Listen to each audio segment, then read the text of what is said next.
গতিকে শংকৰ সংঘক নিষিদ্ধ ঘোষণা কৰিবলৈ আমি এখন স্মাৰকপত্ৰ ইতিমধ্যে প্ৰস্তুত কৰি থোৱা অতি শীঘ্ৰে এখন স্মাৰকপত্ৰ দিয়া হ'ব ধন্যবাদ তো ইতিহাস থকা এটা জাতি টাই আহোমসকল স্বাভিমানী আৰু শক্তিশালী এটা বীৰৰ তেজ প্ৰবাহিত হৈ থকা জাতি হৈছে টাই আহোমসকল আৰু এই টাই আহোমসকলে কেতিয়াও অপমান সহ্য নকৰে আমি বিগত সময়ত দেখিবলৈ পাইছোঁ 2022 চনত আমাৰ পবিত্ৰ এটি বিবাহ অনুষ্ঠান চকলং এই চকলঙত শংকৰ সংঘই তেওঁলোকে অপমান কৰিছিলে অপবিত্ৰ কৰিছিলে অসংস্কাৰ বুলি ঘোষণা কৰিছিলে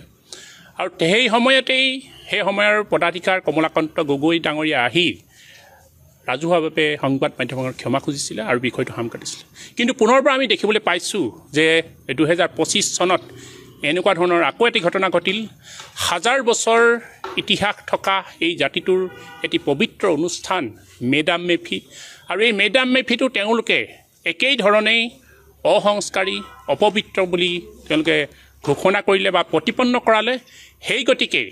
আহোম জনগোষ্ঠীৰ প্ৰতিজন ব্যক্তি দল সংগঠন অন্তত আঘাত পাইছে আৰু ক্ষোভিত হৈ পৰিছে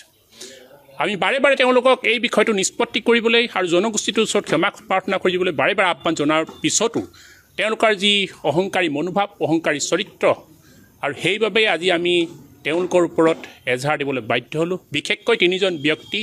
যিসকলৰ নেতৃত্বত এই গোটেই কামবোৰ হৈ আছে পদাধিকাৰ তেওঁ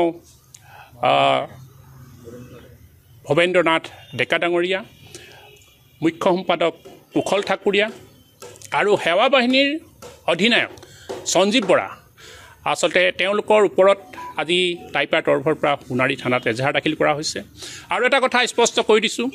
যে ভাৰতীয় যিখন সংবিধান এই সংবিধানৰ তেওঁলোকে পৰিপন্থী কাম কৰিছে কাৰণ ভাৰতৰ সংবিধানখনে সৰ্বোচ্চ আৰু এই সংবিধানে ধৰ্ম নিৰপেক্ষতাৰ দোহাই দিয়ে প্ৰতিটো জাতি জনগোষ্ঠীক সম অধিকাৰ প্ৰতিটো জাতি জনগোষ্ঠীৰ ৰীতি নীতি পৰম্পৰাক কিন্তু সন্মান জনায় গতিকে তেওঁলোকে এই সংবিধান অৱমান কৰা হৈছে ভাৰতীয় সংবিধান অৱমান কৰি গুৰুতৰ ধৰে অপৰাধ সংগঠিত কৰিছে বুলি আমি অনুভৱ কৰিছোঁ গতিকে আমাৰ আহ্বান চৰকাৰলৈ আহ্বান এই তিনিজন ব্যক্তিক অতি শীঘ্ৰে গ্ৰেপ্তাৰ কৰিব লাগে আৰু আমি ইতিমধ্যে এখন স্মাৰকপত্ৰ প্ৰস্তুত কৰি আছোঁ যিখন স্মাৰকপত্ৰ ভাৰতৰ ৰাষ্ট্ৰপতি প্ৰধানমন্ত্ৰী আৰু গৃহমন্ত্ৰীলৈ প্ৰেৰণ কৰা হ'ব যে এনেধৰণৰ জনগোষ্ঠীটোৰ মাজত বা অসমীয়া জাতিটোৰ মাজত যি ভাঙোন ভংগী চিন্তা অস্পৃশ্যতা তেওঁলোকে আনিছে গতিকে শংকৰ সংঘক নিষিদ্ধ ঘোষণা কৰিবলৈ আমি এখন স্মাৰকপত্ৰ ইতিমধ্যে প্ৰস্তুত কৰি থোৱা অতি শীঘ্ৰে এখন স্মাৰকপত্ৰ দিয়া হ'ব ধন্যবাদ